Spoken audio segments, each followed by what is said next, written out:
So we're drafting games yet again. This is our third week of doing this. It's my turn to have the number one pick for week 9. And for those who are unfamiliar, we're drafting the top 10 games of the week. We go back and forth drafting our favorite games or games we are most likely to watch. So with the number one pick this week, pretty easy for me. I'm going Oregon at Utah.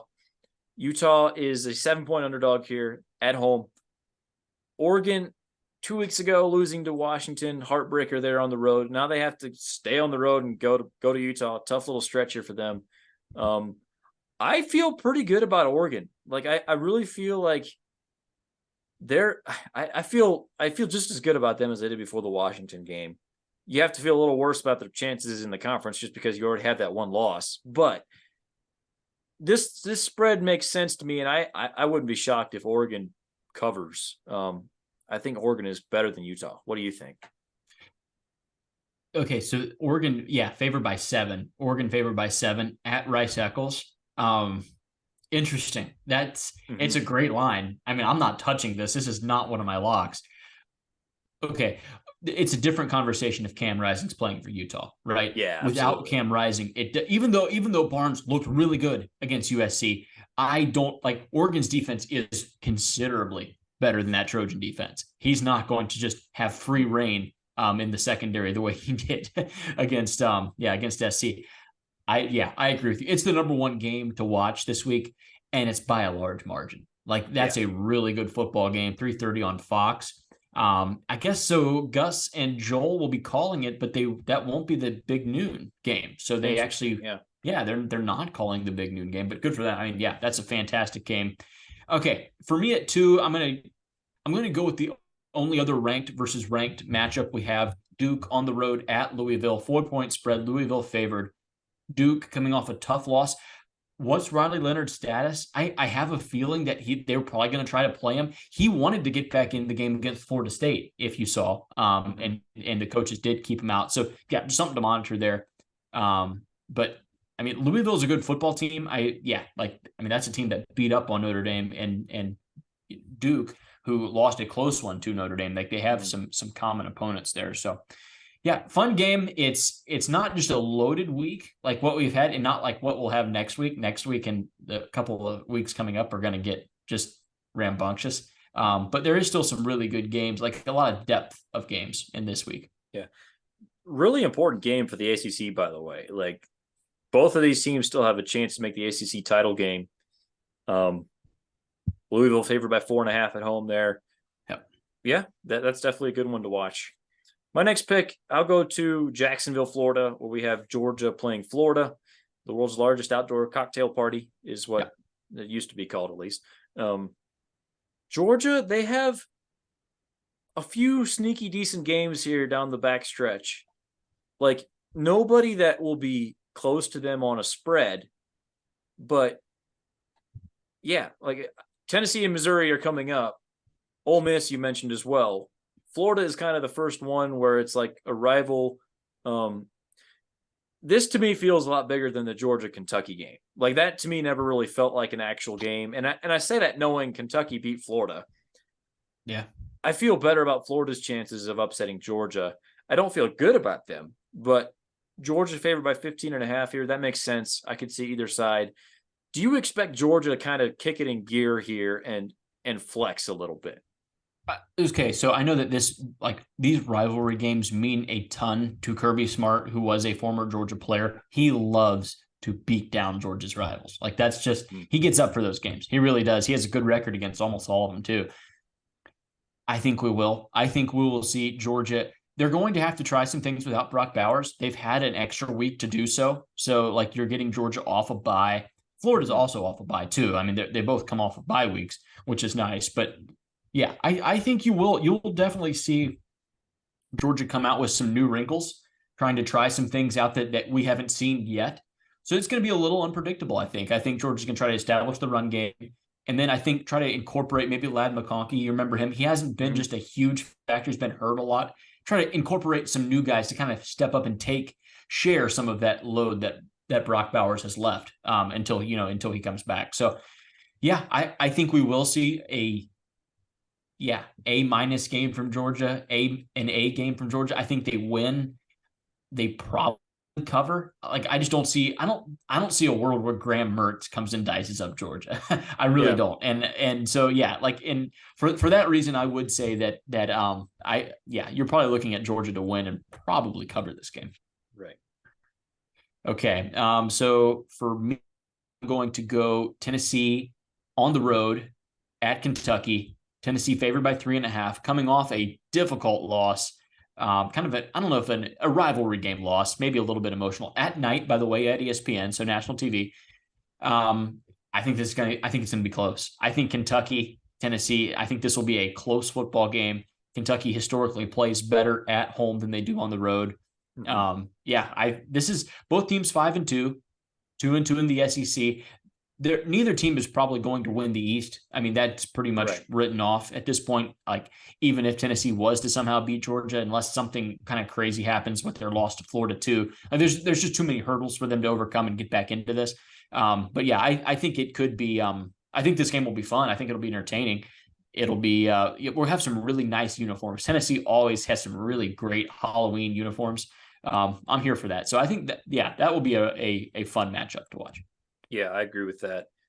Tennessee to me feels like clearly the better team than Kentucky, but coming off that loss, going to Kentucky, that's got to stay away written all over it for me, as far as I'm concerned, with the betting aspect of it. All right, for my next pick, I'm going to Wisconsin. I'll take Ohio State at Wisconsin. Ohio State favored by 14.5. Ohio State is clearly a lot better than Wisconsin. This could be a blowout. It's also maybe a bit of a kind of a emotional letdown spot for Ohio State coming off a big win against Penn State. Wisconsin, I don't love the quarterback situation. I mean, Tanner Mordecai wasn't exactly great, but he's been out and the backup is worse. Any reason to think at all that they could keep it close here and make this not a ridiculously high pick for me? You tell me. I don't think so. I really don't. Like with the Ohio State defense that we saw, like why do we think that Wisconsin is going to come in and out physical them? You know, and I know it's at Wisconsin and maybe it gets a little emotional. You know, like there's a lot of energy and momentum. That's great. And I don't see it, man. I really don't. It's not happening for me. Phil Longo, another one of those names who we really put a lot of hype into. That offense has been okay, but it is not setting the world on fire by any means. So it's a couple of names that we were really high on in the preseason. Kind of not you don't want to say flop because they're only 7 games into this thing, but not what we expected. I mean, I at least I expected more. So anyway, moving on, that will take me to my third pick, if that's right. I will go to Tucson, Arizona. Oregon State goes to Arizona. That is a really good football game. Arizona is I don't even know if they're sneaky good. I think they're just good. I think Arizona is a good football team. Oregon State, we're sure that they're a good football team too. So Oregon State's they're only 6-1. They only have the one loss. That was to Washington State at their place. They came back the next week and beat up Utah by 2 scores. That's an impressive win. They beat UCLA since then as well. I'm a fan of the Beavers and what they're doing, and I think Arizona can keep this one close. This is a home game. Oregon State favored by 3.5. Home game for Arizona. I think it's close. I think it's going to be. So it's the Pac-12 after dark game, which is kind of fun for me. I stay up and watch these games. I don't know if I should. I'm on the Eastern time zone. Like it's a long night. It really is. It's just a long day of watching football. But that also means that it's kind of a standalone game because there's not a whole lot else live, on at 10:30. So you're going to get eyes on this. I think it'll be close, and if it is, I'll probably stay up and watch it to the end. That's just kind of how it works for me. Yeah, I like that. I thought maybe I could sneak them with my next pick. Both of these defenses can be gotten. Like it's out there. Very much the kind of game that a lot of people will wake up to on Sunday morning and be like, whoa, what happened last night? That's crazy. And you'll be one of the lucky ones who stayed up and watched it and won't regret it most likely. So I like that pick. Okay. This gets into a spot where it's a little more open for me. I'm a little bit all over the board at this point with the 7th overall pick. Take me to the Plains. Let's go Oklahoma at Kansas. Slight upset watch here, I think. Oklahoma favored by 10. I don't know what the status of Jalen Daniels is. I don't know. Yeah. If he's healthy, especially, like this is definitely some weird Big 12. Yeah. Upset potential for me, and which is kind of a theme maybe in my next couple picks as well. Like, or I guess I only have one more after this, but wouldn't be shocked if we see an upset here, which could shake things up a bit. Yeah, don't hate it at all. I was hoping that one would fall to me.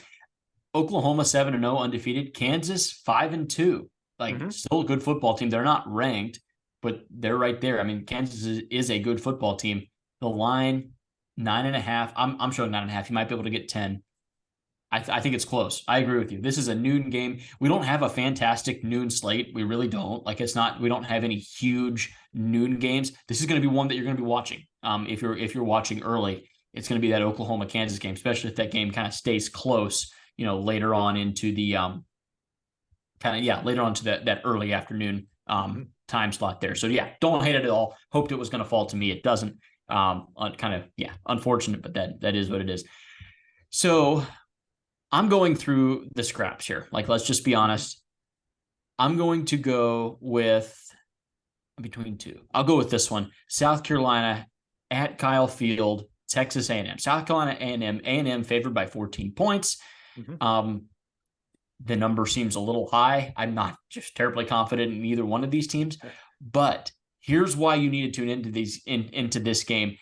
Jimbo can't lose to South Carolina, man. No. That can't happen. No. However, Shane Beamer is kind of also in the place where, like, tick, tick, tick, the clock is ticking down at the end of the season. I need some wins to go into this offseason with to kind of keep myself in good standing. Someone's going to lose this football game, and it's going to be notable. And yeah, dear Lord, please don't let it be Jimbo, because if that happens, if they lose that game, I mean, he may not make it back. He's a home game, I guess, but he may not make it until Monday. We'll just say that. They don't. Is it 50 something? No, it's 72 million. It's not a big enough number. There's oil money in Texas. No number is big enough. If they want him gone, he can be gone. Just throwing that one out there. It's worth watching in case that one stays close. Potential upset. So that's the one you watch for pain at the end, regardless of the outcome. Yeah. Yes. Okay, for my next pick, I will go to another upset potential. There's two of them out there that are. I'll go with the one that feels like maybe. I keep going back and forth in this. I'm sorry. I will actually be attending Pitt at Notre Dame. We'll be going to the game. Notre Dame favored by 17.5. I feel like Notre Dame wins the game. I also feel like there's a very real chance that it's just ugly, and with 3 minutes left in the fourth quarter, if for some reason it's a one-score game and we're all just ready to tear our hair out because we're so frustrated with the way things are going, and Notre Dame's winning the points per play battle by 2.5, but Pat Narduzzi has schemed up some weird defensive stuff, and we've settled for 3 field goals. And that's just a lot of way to say that, like, Pitt is not very good, and Notre Dame has an excellent defense, but I just wouldn't be shocked at all if this game's a lot closer than that 17.5 points. At my book currently, I'm showing 20, but I can get 20.5 at my book right now. Wow. Like, dude, you couldn't pay me to take Notre Dame to cover that spread. No. Like, Pitt has a good game left in them. They do. They really do. And it is not Notre Dame that they get, and they're going to get Florida State towards the end of the year. So, yeah, Pat Narduzzi lives for moments like this where he can, just try to run the ball and play some ball. He hates Notre Dame, by the way. Hates Notre Dame. Yeah. Yeah, just interesting one. I hope for your sake it's not that close, and that you can kind of be enjoying yourself by the third quarter and be filing on out of the stadium, early on into the fourth quarter. I think you'll be there. I think you'll be there until the bitter end. I really do think this one stays close. Yeah, good pick. Okay, so this wraps it up for me. I'm going to go a little bit off of the. Okay, I'm deciding between two Colorado games. And I can't decide if it's between Air Force Colorado State, which is in Fort Collins, not far from where you live, or Colorado on the road at UCLA in Pasadena at the Rose Bowl. I'm going to go to the Rose Bowl, 7:30 p.m. ABC, Colorado on the road to UCLA. UCLA 5-2, Colorado is 4-3. The records seem fairly close, right? However, the line would indicate different. UCLA favored by 17 points. That's a really big number. UCLA benched Dante Moore last game. They went back to Ethan Garbers. We saw them put up a lot of points against Stanford. I don't even really know what to make of that. I really don't. Moore had struggled in big games. We saw some. He was good for one really bad pick six per game. He didn't seem like he couldn't throw an interception and have it not be returned for a touchdown. It seemed like they just killed him on those. But hey, by the way, UCLA kind of had some depth there. Like it's not even just Garbers that's on that team. Like they have some other dudes too that could step up. So yeah, I think this game will stay. I think it'll be entertaining for sure. You get the Dion effect, which kind of has worn off. Like we can't just admit that like week 2 when they beat Nebraska, or even after they beat TCU week 1, that feels like a long time ago. Yeah. If you're a Colorado fan, that was a long time ago, man. Yeah. And there's been some water under the bridge since then. So a little bit has worn off for Colorado. These are games right here on the road at UCLA. See what you're made of. It's the middle of the schedule. It's not the top end. It's not like that USC matchup or the Oregon matchup. But you still have to play UCLA, Oregon State, and Utah, physical football teams. Every single one of them will just hit you in the mouth. UCLA is not finesse. Do not think of a Chip Kelly team and think that it's a finesse football team, because you will be in for a rude awakening. I think UCLA wins. I think they might cover too. I really do. I think they run all over Colorado.